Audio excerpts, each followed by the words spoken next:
Hello, this is Pritz. I'm your host for this episode of Able Pathways. To join in on the conversation, please visit the Able Pathways channel on Little Arena. The address is www.littlearena.com/Able Pathways. There you can chat with a community of hosts, guests, and listeners. Listen to or download episodes. Suggest ideas or topics you would like to hear about. Let us know what you think. Or find our blog and video blog posts and our newest shows. You are on the road to independence. Able Pathways is here to help you navigate the journey. Hello and welcome everyone to tonight's episode of Able Pathways. Tonight we have Isaac Zablocki from the World Abilities Film Festival with us to talk about his film festival and to talk about some of the unique films to be featured in it. And I would like to say welcome to the airways of Able Pathways. Hi, glad to be here. Could you quickly introduce yourself, and then we will start to talk about the film festival, because isn't it coming up like this weekend, which is the 9th, 10th, and 11th of February? Yes, I'm Isaac Zablocki. I'm the director of Real Abilities, New York Disabilities Film Festival, which its fourth annual festival opens this Thursday, February 9th, and runs through the 14th. And we're running in 23 locations throughout the entire New York metro area, from Long Island through all 5 boroughs of New York up to Westchester. And we run within so many locations because we try to make this festival in many ways as accessible as possible. And we're very much looking forward to it. There's a lot going on here. Everybody's working late this week, so I'm glad to take this evening call. Okay, so the first important question I have is, how did this festival start 4 years ago? Whose idea was it, and how has it blossomed to this point?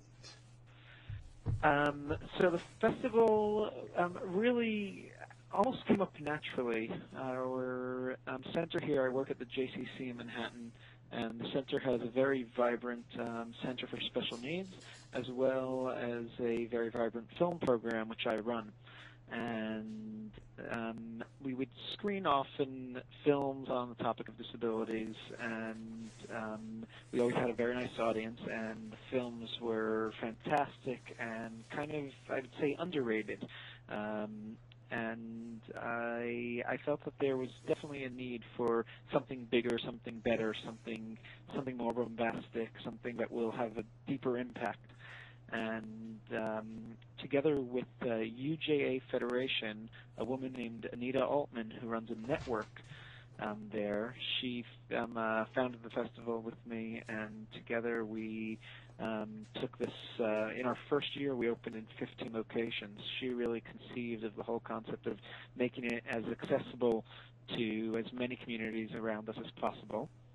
So she's been guiding us through, and has really made this a program that's based on partnerships. And we have always had from the beginning dozens of partners who have made this possible. Not just partners that actually screen the films, but partners who are helping support the festival. And over the years, every year we try to actually consolidate the amount of locations we have, and every year we just keep growing. And this year, as I mentioned, we're in 23 locations, and we've also now expanded nationally, and we're opening this year in 12 cities around the country. So this has been really huge growth from our first festival. And I can say the one thing that's definitely the same is the quality of the films. And we thought our first year that, you know, we saw so many films because we had more to look into in the first year, just because we were able to look a little bit further into the past. And it was our first year doing this festival. But actually, we get more and more submissions every year. And this has not limited us as far as the quality and the films that we're just in love with, and are really proud to present every one of them. Wow. I'm just trying to think where to get started. There is so many intriguing questions, because this type of film festival is something that disabled doesn't have, except what you do with it. And I would like to first ask, how many of your films are about disabilities? How many of your films has either disabled actors or producers? Very interesting. I mean, this is, of course, a question that we deal with every year, and one of our elements in our mission is to engage, actually, the disability community, and to have a filmmaker who with a disability actually also be something to consider for our films, or actors with disabilities included in our films. Is something, you know, the film does not have to be disability centered. It could be just a great story that includes an artist with a disability. So this is something that we're always seeking out and trying to make as inclusive as possible. So let me step back for a moment and say that we actually, one of the things so there are other film festivals on the topic of disabilities around the country that focus on very specific disabilities or specific general kinds of disabilities, such as developmental disabilities. We deal with disabilities across the board. Our films, we include really anything within the spectrum, and anything that even connects to the lives of people with disabilities. So we don't limit ourselves in any way. And we do try to keep a variety. That is one thing. You know, we might get into like 12 wonderful submissions on the topic of deafness, for instance, and we don't just show one kind of disability. And based on the quality of the films, try to keep somewhat of a balance and not censor ourselves or lose out on any great films. And this year, I feel we've lived up to that. Every year, there are some disabilities that are not included, obviously, and every year we're entering also new ground. As far as actors and filmmakers with disabilities, one program specifically that we're having on that topic is a program called Cinemability, which is going to be a Friday night dinner this Friday, February 10th.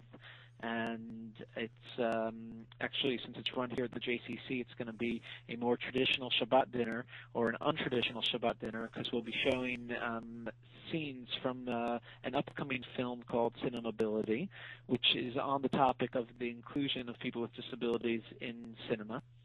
and we'll have there some wonderful speakers, Danny Woodburn, Jerry Jewell, two actors who have, I think, done groundbreaking things within the world of entertainment and have been successful actors.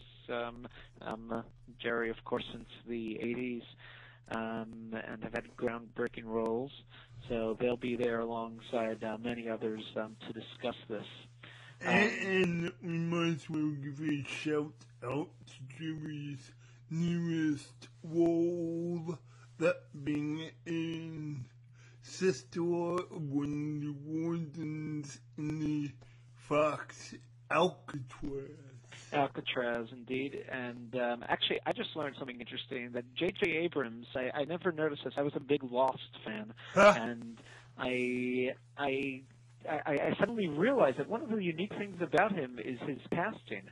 He kind of does not. J.J. Abrams, of course, is the producer of Alcatraz, and I don't know if he's the creator as well. But within his company, I heard actually firsthand that he kind of doesn't draw any limits with casting and will really cast outside the box, as opposed to, I'd say, 99.9% of all the other TV shows who are very concerned about casting specifically people with disabilities, but even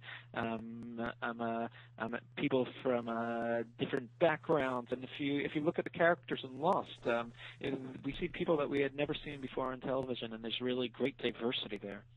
Yes. I mean, I would have to agree and give Abrams credit for thinking outside the box. But I also see that you're featuring films such as Defining Beauty. Defining Beauty, it's actually, we keep also a variety within our genres of films, I guess. We show feature films, we show documentaries, we show short films. I noticed this year actually less documentaries than I think past years. So Defining Beauty is one of the documentaries. This is Miss Wheelchair America. Yes. And I find that one to be I guess one of the lighter films, or a lighter documentary. And you could imagine we see hundreds of films for this festival with our selection committee, and some of the documentaries could get pretty heavy. We have another wonderful documentary called Body and Soul.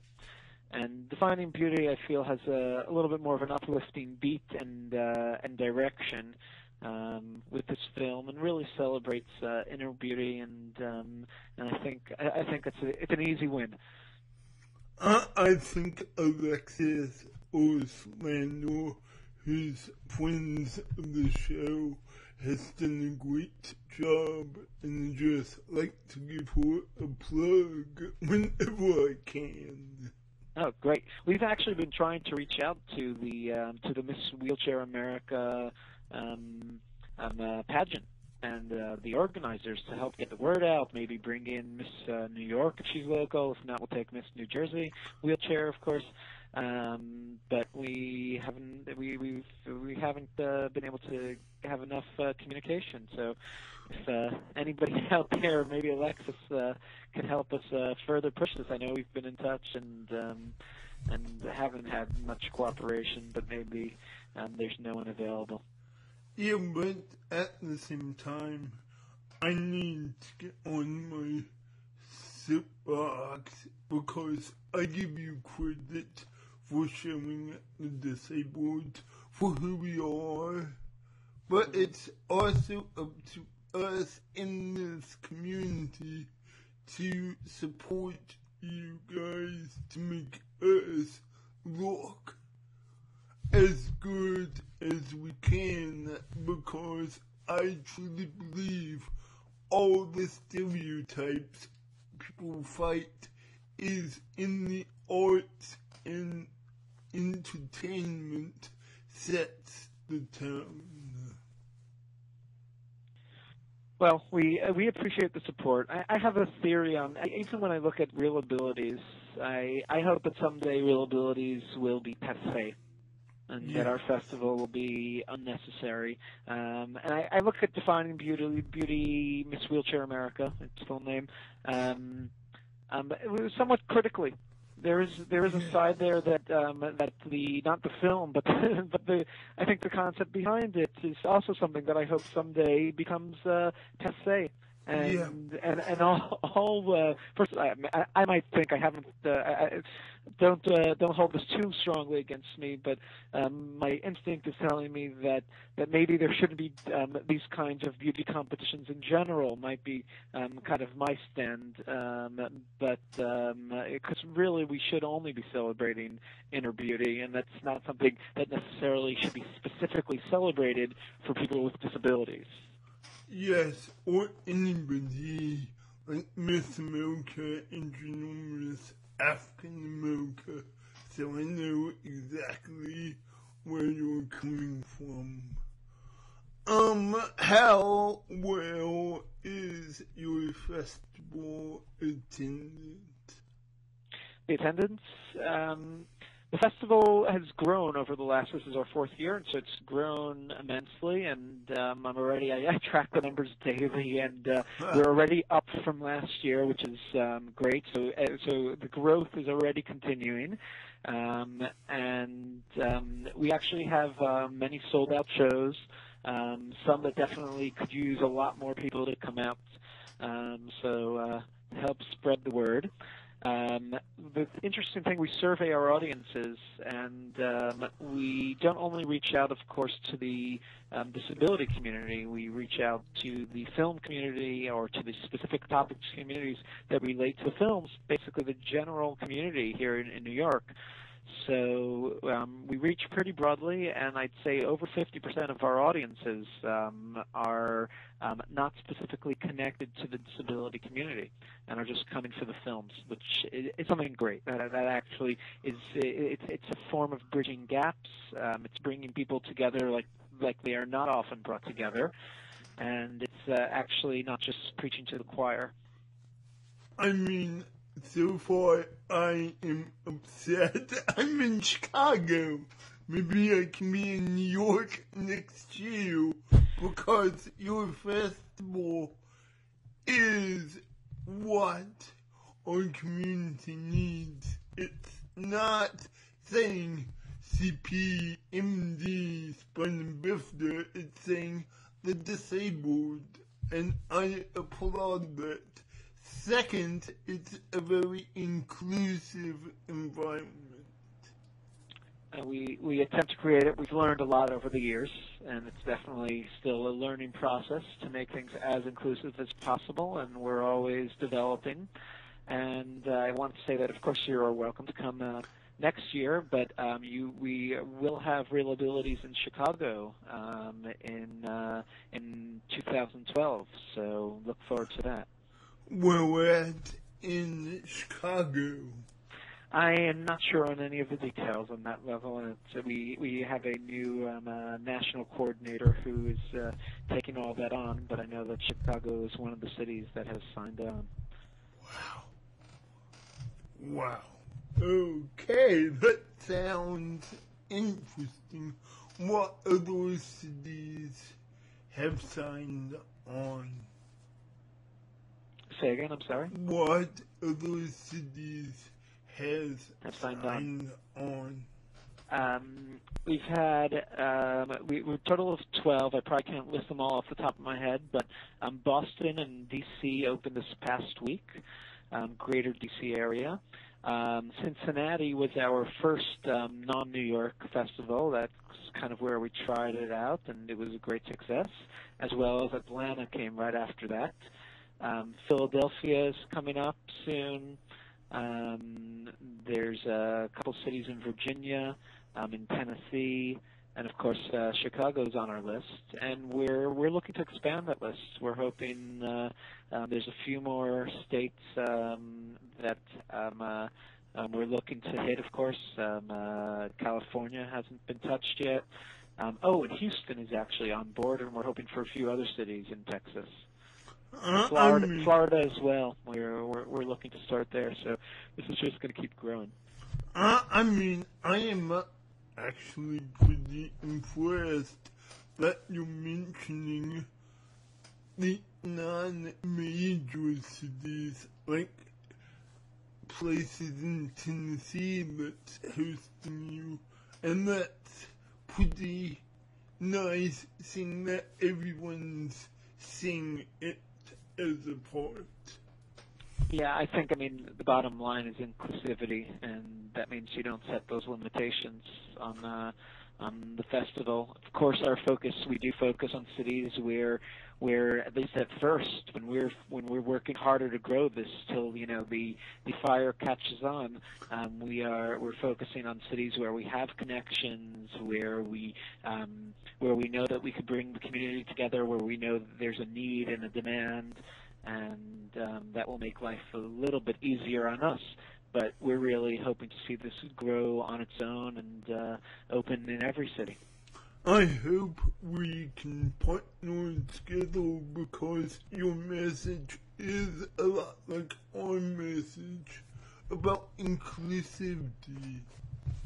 Absolutely, and we'll put you in touch with our national outreach person who's actually the co-director of the New York Festival as well, Ravit Turgeman, and she'll be happy to connect you to the Chicago area organizers.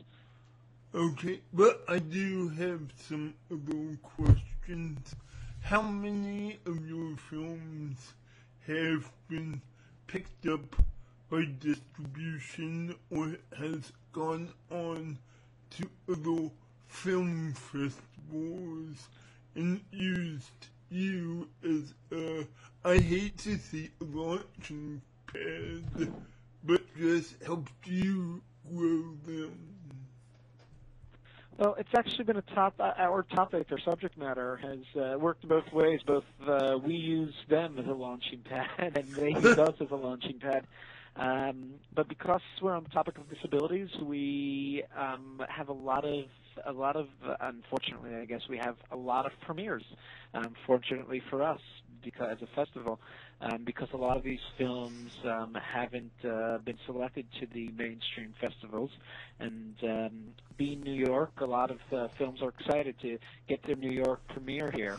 So, for instance, this year, Run If You Can, which is at the Berlin Film Festival, one of the world's top film festivals, Europe's, I'd say, second top film festival after Cannes.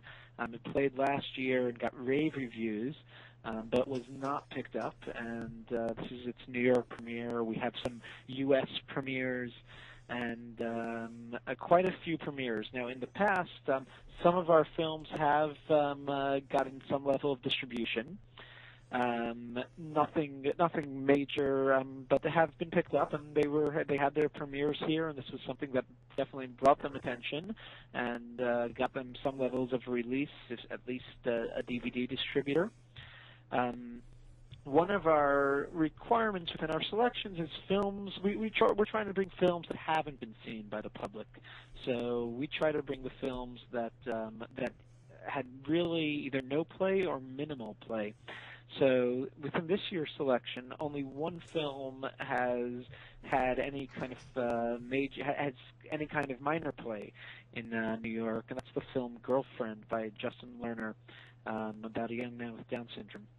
And that had a very small release, and we debated whether since it had some level of a release, whether we should include it.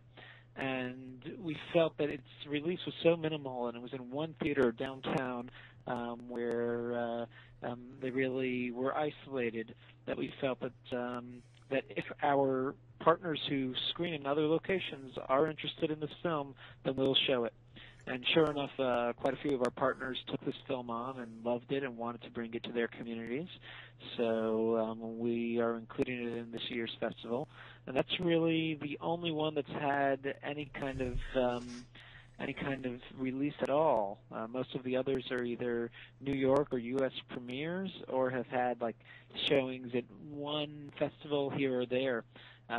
Ocean Heaven, our opening night film, screened at Lincoln Center once, and actually the director of Lincoln Center, Richard Pena, mentioned to me that not enough people came out to see it, so we were happy to use that. That didn't disqualify it in any way to be our opening night.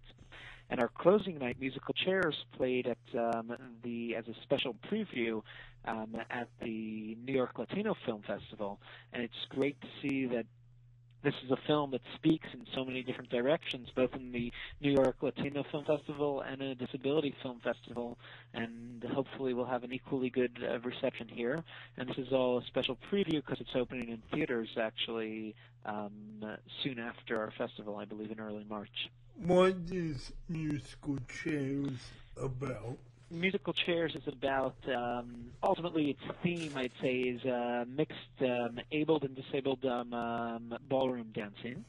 And it's a love story. We're showing it on February 14th, our closing night, Valentine's Day. So it hit us in a few ways. First of all, it's a very accessible film. I think it will speak widely. Susan Seidelman is the director. She directed Desperately Seeking Susan and Sex and the City, many of the episodes. So she kind of relates mainstream a little bit, which fits well for our focus for closing night, which is to reach as broadly as possible. It also has a great New York theme because it's about a boy from the Bronx who falls in love with a dancer. He's a dancer. He's kind of a street-taught dancer, and he falls in love with a dancer who's a professional dancer who has been better educated from the East Side. She has a tragic accident, and he helps her through her rehabilitation and gets her involved with these dance groups that are mixed dance groups. Wow, that sounds like it's going to be a great film that we need to keep our eyes open forward to hear more about. But how many films do you have actually playing this weekend? You said you have 23 locations.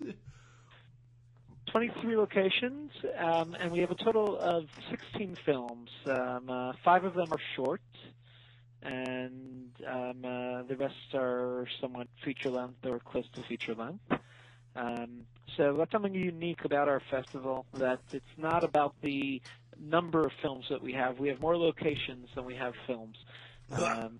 And most festivals, of course, try to cram in as many films as possible, and I fear that the films often get lost, and I wouldn't want to be a festival with many more films. I think this is actually the right amount of films for the public, and I think it's hard enough for the public to see these 16 wonderful films in 1 week or in less than a week.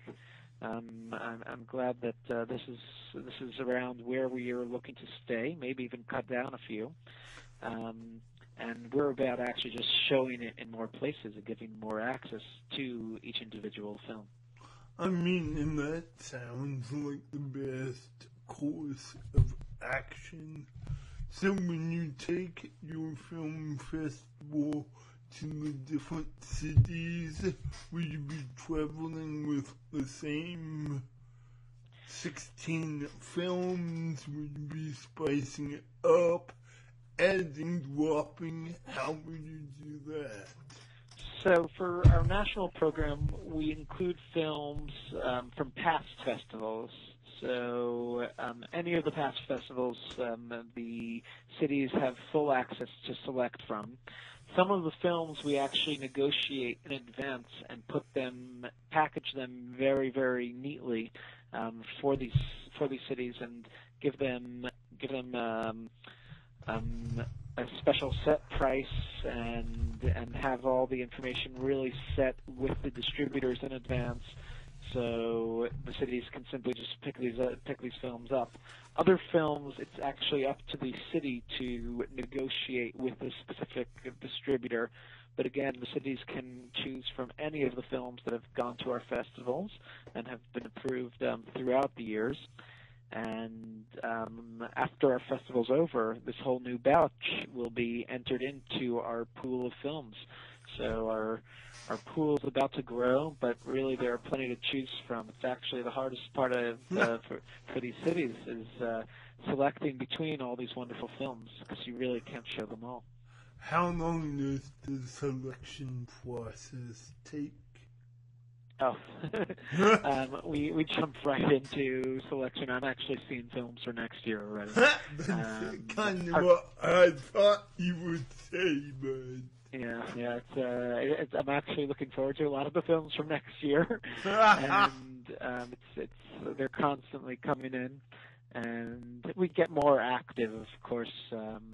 I'd say about 6 months before the festival, then we really start getting down with the committee and meeting weekly and starting to put our lists together.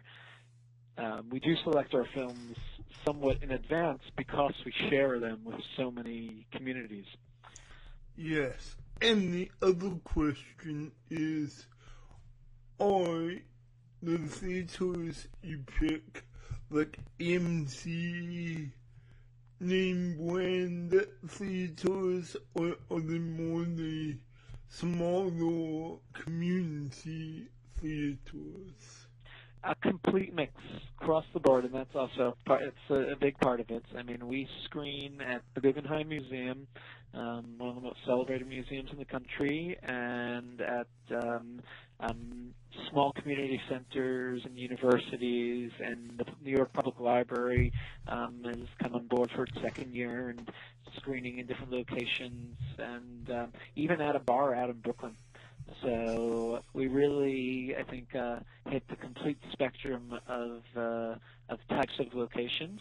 Our only requirement for every screening is that there's a talkback following the film, and so the films don't just stay on the wall, but there's some kind of way to reflect it and bring it back to the community.